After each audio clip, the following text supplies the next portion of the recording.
Selamat datang di Pustaka Bangsa Indonesia. Pada kesempatan kali ini kita akan membahas jurnal yang berjudul Analisis Potensi Implementasi Pertanian Cerdas Iklim Climate Smart Agriculture di Kawasan Pertanian Subak, Bali. Karya Pilia Alza. Perubahan iklim semakin dirasakan dampaknya oleh para petani, terutama mereka yang bekerja di sektor pertanian tradisional seperti subak. Sistem subak dikenal sebagai warisan budaya Bali yang mengatur irigasi, pola tanam, dan kerjasama antar petani.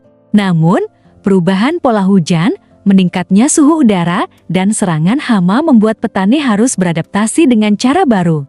Artikel ini membahas bagaimana petani menerapkan praktik Climate Smart Agriculture (CSA) meskipun sebagian belum memahami konsep tersebut secara formal. Ulasan ini bertujuan menjelaskan bagaimana kesiapan, pemahaman, dan praktik nyata petani dalam menghadapi perubahan iklim. Hasil penelitian menunjukkan bahwa sebagian besar petani tidak familiar dengan istilah CSA. Namun mereka sebenarnya sudah menjalankan beberapa praktik yang sesuai dengan prinsip CSA. Misalnya, penentuan waktu tanam berdasarkan kondisi air di hulu, bukan kalender musim nasional. Petani juga mengandalkan pengetahuan lokal yang diwariskan turun-temurun untuk menyesuaikan pola tanam dengan kondisi cuaca. Meski begitu, hanya sebagian kecil petani yang pernah mengikuti pelatihan tentang adaptasi perubahan iklim atau penggunaan teknologi iklim, sehingga pemahaman teknis masih terbatas. Dari sisi ekonomi, para petani menghadapi berbagai kendala seperti biaya input yang meningkat, ketergantungan terhadap pupuk kimia, serta harga gabah yang tidak selalu stabil.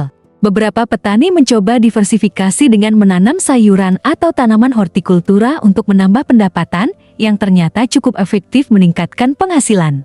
Namun, tidak semua petani memiliki akses modal yang memadai untuk melakukan diversifikasi. Secara sosial, subak memiliki peran penting dalam menjaga keberlangsungan pertanian. Sistem ini mengatur pembagian air, jadwal tanam, dan penyelesaian masalah secara kolektif. Kekuatan gotong royong dan musyawarah membuat subak menjadi fondasi kuat dalam penerapan CSA secara bersama-sama. Namun, tantangan muncul dari berkurangnya minat generasi muda untuk menjadi petani, sehingga proses regenerasi menjadi lemah. Dari aspek ekologis, kondisi tanah dan air subak sebenarnya masih cukup baik, tetapi mulai mengalami penurunan kualitas akibat penggunaan pupuk kimia yang berlebihan. Perubahan iklim juga menyebabkan air irigasi lebih tidak menentu dan meningkatkan risiko gagal panen.